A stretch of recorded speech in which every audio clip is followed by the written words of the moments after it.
Hello friends, क्या आपके परिवार में आपके माता पिता के द्वारा, आपके दादा दादी के द्वारा कोई वसीयत की गई थी और वसीयत किए जाने के बाद परिवार में एक विवाद उत्पन्न हो गया, एक विवाद की स्थिति उत्पन्न हो गई। कुछ लोगों ने साबित किया कि वसीयत गलत थी, कुछ कह रहे हैं वसीयत ठीक थी, संपत्ति हमें नहीं दी गई, संपत्ति दूसरे को दे दी गई। आज की इस वीडियो के माध्यम से इस विषय पर जो एक बहुत बड़ी प्रॉब्लम है समाज के अंतर्गत हम देख रहे हैं कि लगातार मन में ये बात बैठती जा रही है कि वसीयत को तो चैलेंज कर देते हैं, वसीयत तो समाप्त हो जाती है, वसीयत तो ठीक दस्तावेज नहीं है, वसीयत से हम संपत्ति नहीं दे सकते। ये जो लगातार क्वेश्चन मार्क लगे हुए हैं, उन सभी चीजों को समाप्त करने के लिए ये वीडियो बनाई जा रही है, जिससे आप इजीली जो है अपनी संपत्ति का जो प्रबंधन है, जो अरेंजमेंट है, वो कर सकते हैं। आप अपनी प्रॉपर्टी का अपनी मृत्यु के पश्चात कैसे कैसे वो प्रॉपर्टी किस व्यक्ति के पास जाएगी, बेटे को कितनी प्रॉपर्टी मिलेगी, बेटी को कितनी प्रॉपर्टी मिलेगी, ये आप जो है उसमें व्यवस्था कर सकते हैं। और ये वसीयत कैसे कर सकते हैं, उसके क्या क्या नियम हैं, न्यायालय आपको क्या कह रहा है और किन किन पॉइंटों को फॉलो करना जरूरी है जिससे आप प्रॉपर तरीके से जो है वसीयत को साबित कर सकें, उन सभी विषयों पर मैं विस्तार से आपको जो है बताऊंगा, हर एक लीगल पॉइंट को बताऊंगा। तो आप बने रहिए मेरे साथ। और मैं हूं doctor Sarfaraz advocate, fast mind law academy. तो आज का पहला विषय यह है कि अगर आप वसीयत करना चाहते हैं तो वसीयत किस प्रकार से हमें करनी चाहिए। सबसे पहला पोर्शन यह है कि वसीयत एक विधिक दस्तावेज है, एक लीगल डॉक्यूमेंट है, जिसके माध्यम से आप अपनी प्रॉपर्टी को अपने वारिसान को या अपने किसी जानकार को जिसे आप देना चाहते हैं उसे अपनी संपत्ति का जो है वो बंटवारा करते हैं, डिवाइडेशन करते हैं। कौन सी प्रॉपर्टी आप बेटे को देना चाहते हैं, कौन सी प्रॉपर्टी आप बेटी को देना चाहते हैं, जो है बैंक का पैसा आप किसे देना चाहते हैं, वो सारा पोर्शन आप वसीयत के माध्यम से प्रावधान करते हैं। और नॉर्मली एक तरीका यह है कि हर एक व्यक्ति को अपनी मृत्यु से पूर्व वसीयत कर लेनी चाहिए। यदि आप वसीयत कर देंगे तो उससे एक बड़ा फायदा यह होगा कि कल आने वाले समय में अगर संतान में कोई डिस्प्यूट होता है तो वो नहीं होगा, वसीयत में लिखा रहेगा। और ईमानदारी से अगर आप वसीयत करते हैं, अब वसीयत किसका आप कर सकते हैं। पहली एक बात, जब आप वसीयत करेंगे तो पहले आप ये देख लें, एक तो कैटेगरी ये है कि अगर आप मुस्लिम हैं और या फिर एनी अदर कम्युनिटी है। अगर आप एक मुस्लिम हैं तो फिर तो आप केवल 1/3 संपत्ति की अपनी वसीयत कर सकते हैं। 2/3 संपत्ति जो आपकी 2/3 प्रॉपर्टी है वो जो सक्सेशन के नियम है उसी के अनुसार आपकी डिवाइड होगी। और अगर आप ये चाहते हैं कि मैं 1/3 से ज्यादा प्रॉपर्टी जो है किसी एक जो है उसके पक्ष में दे दूं या दूसरे जो बाहर के किसी व्यक्ति के पक्ष में कर दूं, तो फिर आपको उत्तराधिकारियों की अनुमति लेनी पड़ेगी। इसका मतलब यह है कि मान लीजिए ए व्यक्ति के 2 संतान हैं और वो एक संतान को कुछ प्रॉपर्टी ज्यादा देना चाहता है वसीयत के माध्यम से, या एक संतान से भी बाहर के किसी व्यक्ति को वो अपनी प्रॉपर्टी को देना चाहता है। तो अगर बाहर के व्यक्ति, अगर आप सुन्नी मुस्लिम हैं और आप किसी बाहर के व्यक्ति को जो है वो संपत्ति देना चाहते हैं वसीयत के माध्यम से, तो आप 1/3 तक प्रॉपर्टी दे सकते हैं, अपनी जितनी प्रॉपर्टी है उसका 1/3 भाग। और अगर आप सुन्नी हैं और परिवार के मेंबर जो 2 भाई हैं, जो आपके सगे 2 बेटे हैं, उनमें से अगर आप किसी एक बेटे को आप थोड़ी प्रॉपर्टी जो है वसीयत से देना चाहते हैं तो आप नहीं दे पाएंगे। वहां पर भी आपको कंसेंट लेनी पड़ेगी दूसरे उत्तराधिकारी की।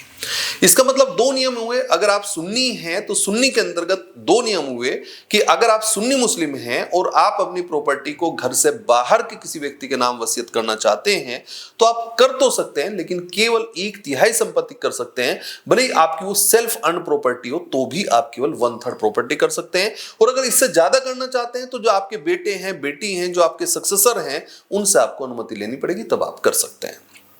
नियम नंबर 1। नियम नंबर 2, अगर आप घर के ही मेंबर के फेवर में करना चाहते हैं, एक बेटे को थोड़े कम देना चाहते हैं, दूसरे को थोड़ी ज्यादा देना चाहते हैं, वसीयत करना चाहते हैं, तो फिर आप ऐसा, अगर आप सुन्नी है तो नहीं कर सकते। वहां अगर 1 इंच भी आप ज्यादा देंगे और वसीयत के माध्यम से देंगे एक बेटे को या एक बेटी को, तो फिर आपको दूसरे उत्तराधिकारी की आपको परमिशन लेनी पड़ेगी, उसकी अनुमति लेनी पड़ेगी, तभी आप कर सकते हैं। दूसरा क्वेश्चन ये है कि अगर आप शिया हैं और शिया मुस्लिम हैं तो उसके अंतर्गत आपके लिए एक ही नियम है और वो है 1/3 का। वो नियम ये है कि 1/3 प्रॉपर्टी आप चाहे घर से बाहर के किसी व्यक्ति को देना चाहते हैं या आप घर के परिवार के किसी मेंबर में से किसी एक मेंबर को आप जो है वो वसीयत करना चाहते हैं, तो अपनी प्रॉपर्टी का 1/3 जो आपका पार्ट है वो आप कर सकते हैं किसी के भी नाम, चाहे परिवार के बाहर के नाम, चाहे अपने सक्सेसर में से किसी सक्सेसर के नाम कर सकते हैं। और ऐसी जो वसीयत हो जाएगी वो वैलिड होगी। अगर उससे ज्यादा आप वसीयत करना चाहेंगे तो फिर आपको उत्तराधिकारियों की अनुमति लेनी पड़ेगी।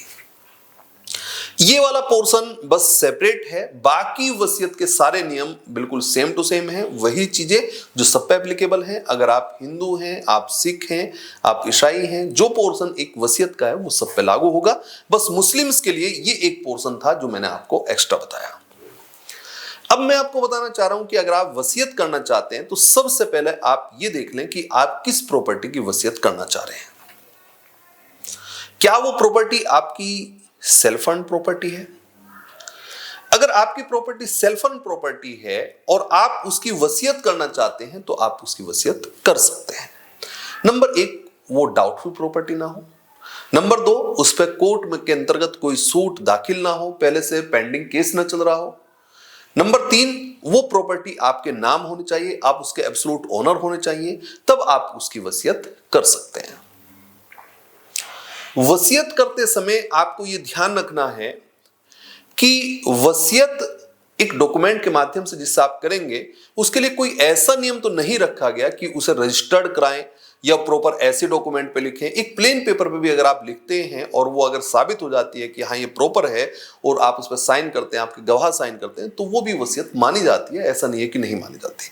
तो कोई हार्ड एंड फास्ट ऐसा रूल तो नहीं है कि उसे रजिस्टर्ड ही कराना है, क्योंकि ये तो बाध्यकारी प्रावधान नहीं है।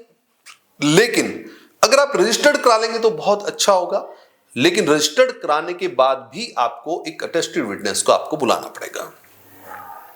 इसका मतलब साफ है कि सबसे पहला काम यह है कि जब आप वसीयत बनाएं तो जो वसीयत करता है, जिसे आप टेस्टेटर कह रहे हैं, उसकी मानसिक स्थिति को देख लें, क्या वो ठीक है, क्या उसका जो है जो स्वास्थ्य है वो ठीक है, उसका अगर हो सके तो डॉक्टर से अपना एक मेडिकल जो फिटनेस जो एक तरह से सर्टिफिकेट है वो इशू करा लें।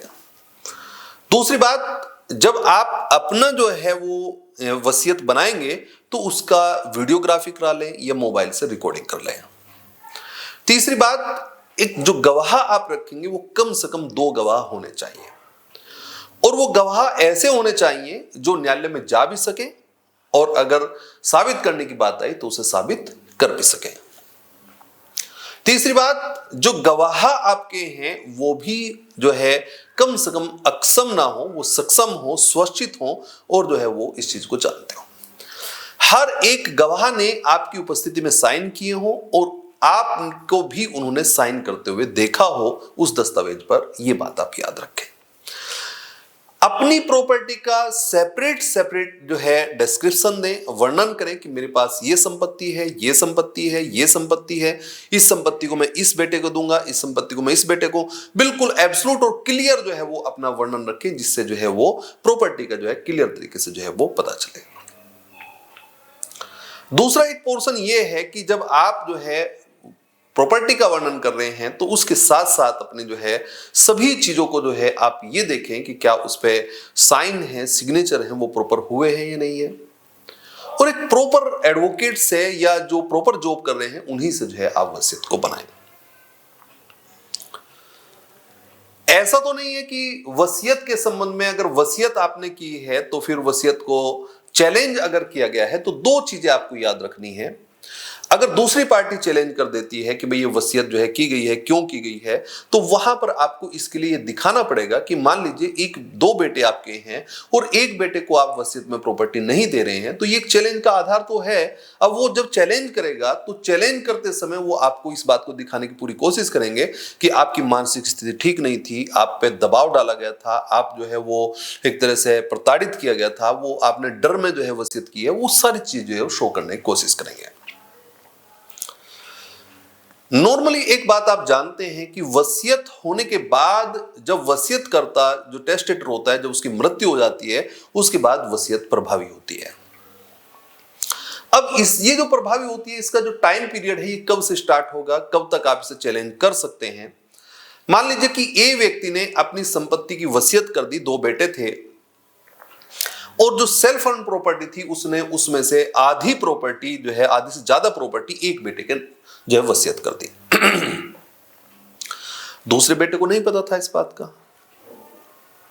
दूसरे बेटे को इस बात का जब पता चला कि भाई मेरी आधी से ज्यादा प्रॉपर्टी मेरे फादर ने वसीयत की हुई है, और जब वसीयत को देखा तो वसीयत में पता चला कि वो उसे जो है प्रॉपर्टी दी हुई है। अब यहां पर अगर जो है ये टाइम पीरियड यहां से स्टार्ट हो जाएगा, अगर वो व्यक्ति जिसे लगता है कि ये फर्जी वसीयत है, जिसे लगता है ये फ्रॉड किया गया है, जिसे लगता है चीटिंग है, जिसे लगता है कि फोर्जरी से तैयार की गई है, वो विद इन 3 मंथ इसे जो है कोर्ट में चैलेंज करेगा। अब यहां माननीय उच्चतम न्यायालय का ये स्पष्ट कथन है कि दो चीजें हैं। नॉर्मली आपको वसीयत को साबित करने के लिए गवाहों को बुलाना होता है। अगर एक गवाह जीवित है तो एक को बुलाना होता है, उसके बयान कराने होते हैं। लेकिन यही पर्याप्त नहीं है, केवल गवाहों की गवाही पर्याप्त नहीं है। अगर चैलेंज करने वाले व्यक्ति ने कोई ऐसा साक्ष्य रखा है, कोई ऐसा डाउट क्रिएट किया है, तो उस डाउट को भी आपको फिर स्पष्ट करना होगा, उसे भी आप क्लियर करेंगे और बताएंगे कि वो किस प्रकार से जो है वसीयत की गई थी। हां, अगर चैलेंज नहीं किया गया है और स्वतः एक डाउट उत्पन्न हुआ है वसीयत पे, तो फिर गवाहों की गवाही सफिशिएंट हो जाएगी और जो है ये प्रॉपर जो है वो वसीयत मानी जाएगी। इसका मतलब साफ है कि वसीयत करते समय, उस समय हमें पता नहीं होता कि नॉर्मली हम वसीयत कर रहे हैं अपनी प्रॉपर्टी की, तो वसीयत करते समय जो समस्याएं आएंगी, जब हम उसे एग्जीक्यूट करेंगे तब समस्याएं उत्पन्न होंगी। और समस्या जो आप देखेंगे, जो आप सेक्शन देखेंगे, जो सक्सेशन एक्ट 1925 के जो सेक्शंस हैं 59, 60, 61, 63, वो सारे क्रम से इसी जो है वो चीज को स्पष्ट करेंगे। पहली एक बात, वो आपको सबसे पहले जो चैलेंज किया जाएगा कि वसीयतकर्ता की मानसिक स्थिति ठीक नहीं थी, वो मेंटली इल थे, वो अनसाउंड थे, वो फ्री कंसेंट नहीं दे सकते थे, उन पे जबरदस्ती की गई थी, वो दबाव में जो है वसीयत करके गए, फ्री कंसेंट से वसीयत नहीं हुई है। इस चीज के लिए मैंने आपको बताया कि जब आप वसीयत करेंगे तो आप अपना हेल्थ सर्टिफिकेट अगर उस समय का रखेंगे और आप उसकी वीडियो रिकॉर्डिंग या वीडियोग्राफी करा कर रखेंगे, तो उसे साबित करना बहुत आसान हो जाएगा कि हेल्थ ठीक थी, सही तरीके से सारी चीज हुई थी, तो वो बहुत आसान इजी आप साबित करेंगे। दूसरा जो चैलेंज होगा वो ये होगा कि जो साक्षी हैं, जो गवाह बनाए गए हैं, उन दोनों गवाहों का जो एक तरह से जो सिग्नेचर हैं वो कॉन्ट्रेरी हैं, वो विरोधाभासी हैं, हस्ताक्षर प्रॉपर मिलान नहीं कर रहे हैं, या फर्जी जो है वो गवाह बनाए गए हैं, गवाह है ही नहीं, इस तरह का जो है वो आपने साफ किया। या फिर आपके ये कहा जाएगा कि जो टेस्टेटर है उसने साइन किए ही नहीं है, ये साइन फर्जी हैं, ये सब गलत साइन है। या फिर यह कहा जाएगा कि यह प्रॉपर्टी थी ही नहीं, प्रॉपर्टी में उनका एब्सोल्यूट राइट ही नहीं था, वो प्रॉपर्टी जो है वो सेल्फ अर्न प्रॉपर्टी थी ही नहीं, वो वसीयत इस आधार पर चैलेंज की जाएगी। या फिर वसीयत को चैलेंज करने का आधार यह होगा कि वसीयत जो की गई है वो किसी डर में, दबाव में, लालच में की गई है। ये कहा जाएगा कि वसीयत इसके बाद एक और वसीयत कर दी गई थी, इसके बाद 2 और वसीयत की कर दी थी। तो ये जो सारी समस्याएं आएंगी, ये सारी समस्या आने की वजह से जैसे हम एग्जीक्यूट कराना चाहते हैं और दूसरी पार्टी उसे चैलेंज करती है, तो फिर वहां से प्रॉब्लम क्रिएट होती है। 2 राइट हैं। जैसे आप किसी संपत्ति की, अपनी प्रॉपर्टी का एक वसीयत करते हैं, नॉर्मल एक तरीका है, कोशिश आदमी को, हर एक आदमी को ये कोशिश करनी चाहिए।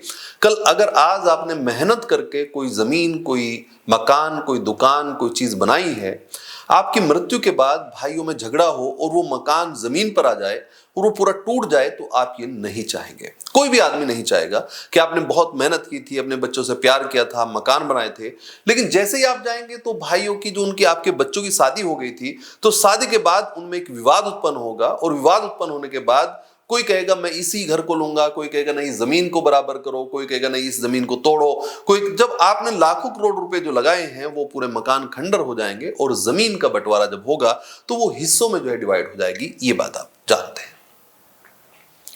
तो सबसे पहला काम ये है कि आपको अपनी जो संतान है, उन सारे संतानों को अपने पास बैठाना चाहिए। उन सारे बच्चों को, आपके बेटा बेटी सबको बैठाना चाहिए। जो गवाह हैं उन्हें बुलाना चाहिए। गवाहों की उपस्थिति में आपको एक विल बनानी चाहिए। विल की आपको वीडियोग्राफी तैयार करनी चाहिए और साथ ही साथ प्रॉपर हस्ताक्षर जो है वो होने चाहिए। आपको हर एक प्रॉपर्टी का विवरण अलग तरीके से देना चाहिए। कौन सी प्रॉपर्टी आप किसे दे रहे हो, उनकी रजामंदी है, ये आपको दिखाना चाहिए। वसीयत जब आप करेंगे, हर एक पेज पर आपको हस्ताक्षर और डेट आपको डालनी चाहिए और साथ ही साथ जो है वो सभी की कंसेंट उसमें शो करनी चाहिए। अगर आपकी प्रॉपर्टी एब्सोल्यूट है, कोई डाउट नहीं है, आप प्रॉपर मालिक हैं, आपने अपनी सारी संतान को वहां पर बैठाया है, आपने वीडियोग्राफी करा ली है, आपका जो है वो हेल्थ सर्टिफिकेट आपका इशू हुआ था, प्रॉपर तरीके से आपके पास गवाह हैं, और अगर जो है वो जो आपके सक्सेसर हैं उन्हें कोई प्रॉब्लम ही नहीं है, तो फिर जो है वसीयत चैलेंज भी नहीं होगी, आपका मकान टूटेगा भी नहीं, आप करोड़ों से जीरो पे बच्चे नहीं आएंगे, उनमें कोई मनमुटाव, कोई लड़ाई ऐसी नहीं होगी कि कल वो एक दूसरे को देखने के विरोधाभासी हो जाएं और वो देखे बिना। तो इसलिए सबसे पहला जो है वो ये आप वसीयत करने का मैंने आपको तरीका बताया। आप अपनी संपत्ति का अरेंजमेंट करेंगे जिससे आपकी मृत्यु के बाद उस संपत्ति का प्रबंधन किया जा सके। दूसरा एक पोर्शन ये है कि जैसे ही वसीयत का पता चलेगा कि वसीयत हो गई, जिस व्यक्ति के फेवर में वसीयत की गई है, नॉर्मली आपको एक एग्जीक्यूटर बनाना चाहिए अपनी वसीयत में, कि जो है जो एग्जीक्यूटर है जिससे वो वसीयत को लागू करवाए। मान लीजिए कि मेरे पास एक मकान है और मेरे पास बैंक में कुछ पैसा है और मैं वसीयत करता हूं, मैंने कहा कि जो बैंक का पैसा है वो मेरी बेटी को मिलेगा और जो मकान है वो मेरे बेटे को मिलेगा। तो ये मैंने कहा, लेकिन उसे दिलवाएगा कौन? तो वहां पर एक एग्जीक्यूटर का नाम मैं रखता हूं, वो व्यक्ति जो है जो इसे दिलवाएगा कि ये इसे जो है पूरी कराएगा, उसे आप नॉर्मली एग्जीक्यूटर कहते हैं। जब आप वसीयत कर देते हैं तो वसीयत के बाद वसीयत जिसके फेवर में की गई है, जो बेनिफिशियरी है, जो एग्जीक्यूटर है, वो नॉर्मली कोर्ट से एक प्रोबेट प्राप्त करते हैं और प्रोबेट प्राप्त करने पर उनका राइट कंफर्म हो जाता है। वो चले जाते हैं कि जो है मान्य न्यायालय जो है इसे जो है प्रोबेट कर दे कि हाँ ये विल प्रॉपर है, ठीक है, और हम संपत्ति को प्रयोग करने के अधिकारी हैं। ऐसा तो नहीं है कि प्रोबेट मिलने के बाद विल को चैलेंज नहीं किया जा सकता, चैलेंज तो उसके बाद भी हो सकता है अगर आपके पास पर्याप्त आधार हैं, लेकिन सामान्यतः ऐसा माना जाता है कि जब प्रोबेट मिल गया, कोर्ट के द्वारा प्रोबेट दे दिया गया, तो इसका मतलब साफ है कि विल प्रॉपर है और वो प्रॉपर जो है चलेगी। जो दूसरी पार्टी है जिसे लग रहा है कि नहीं विल जो है वो पहले की गई थी, बाद में की गई थी, एक बड़ा कंफ्यूजन रहता है। दरअसल विल के संबंध में एक नियम ये है कि विल अगर आपने 2-3 विल की हैं तो बाद वाली विल जो है वो आपकी सक्सीड करेगी, वो सफल होगी। जो लास्ट वाली विल होगी वही प्रभावी होती है, जो पहले की विल होती है वो अपने आप समाप्त हो जाती है, वो जीरो हो जाती है। लेकिन जब आप विल करें तो विल में इस बात को लिख के चलें कि मैंने पहले इस डेट में विल की थी, मैं आज उसे निरस्त करता हूं और बाद वाली विल ये है और अब यही प्रभावी होगी। ये अगर आप मेंशन करेंगे तो विल जो है वो आपकी प्रॉपर हो जाएगी, बेटर हो जाएगी। तो दोनों चीजें मैंने बताई कि विल आप कैसे करेंगे। मैंने ये भी बताया कि जो व्यक्ति जो है एक तरह से जिसके राइट इन्फ्रिंज हो रहे हैं, अगर उसे लग रहा है कि ये विल को मैं कैसे चैलेंज करूं, तो मैंने आपको बताया कि वो विल को चैलेंज करने के लिए इस बात को दिखा सकता है कि वो प्रॉपर्टी जो है सेल्फ अर्न नहीं थी, वो प्रॉपर्टी के एब्सोल्यूट मालिक नहीं थे, उस प्रॉपर्टी पर कोर्ट में डिस्प्यूट चल रहा था, वो विल के अंतर्गत जो है उनकी मानसिक स्थिति ठीक नहीं थी, उन्हें जो है वो फ्रॉड से जो है विल कराई गई है, ये चीटिंग से जो है विल कराई गई है, विल के अंतर्गत साक्षी जो है विरोधाभासी हैं, विल पर जो हस्ताक्षर हैं वो प्रॉपर नहीं है, जो ये सारी की सारी चीजें वो दिखा के जो है वो उसे चैलेंज कर सकते हैं। और मैंने ये भी बताया कि अगर इसकी काट ये है कि अगर आपने प्रॉपर विल की है तो फिर आप उन्हें सर्टिफिकेट को प्रोड्यूस करेंगे तो फिर विल आपका जो है वो साबित हो पाएगा, फिर कोई समस्या इससे नहीं होगी। तो आज के इस लेक्चर के साथ मैंने आपसे पूरे तरीके से ये कोशिश की है कि अगर आप चाहे किसी भी कम्युनिटी को रिलेट करते हैं, आप ये देखिए कि क्या आपके पास प्रॉपर्टी है, सेल्फ अर्न प्रॉपर्टी है। हाँ, जिस व्यक्ति के फेवर में जो है वो प्रॉपर्टी का विल किया जाता है वो ऐसे माना जाता है जैसे उसकी सेल्फ अर्न प्रॉपर्टी हो गई, वो आगे उसे किसी भी प्रकार से जो है वो डिस्पोज ऑफ कर सकता है, ये उसका कार्य है, वो जैसा चाहे। तो अगर आप भी चाहते हैं कि आप अपनी प्रॉपर्टी विल करना चाहते हैं, आप ये चाहते हैं कि मेरे मरने के बाद मेरे बेटों में, मेरे बच्चों में मकान को कब्जे को लेकर, उसके जो है वो संपत्ति को लेकर कोई डिस्प्यूट ना हो, तो उन्हें आप जो है, मैं भी ये चाहता हूं कि उनकी विल कर दूं, तो फिर विल करने का तरीका आप ये फॉलो करिए। और प्रॉपर तरीके से अगर आप इस तरीके को फॉलो करेंगे तो फिर कोई ना डिस्प्यूट होगा, ना मकान जो है जीरो होगा, और प्रॉपर तरीके से आपके बच्चों में प्यार बना रहेगा और जो है संपत्ति का भी डिवाइडेशन होगा।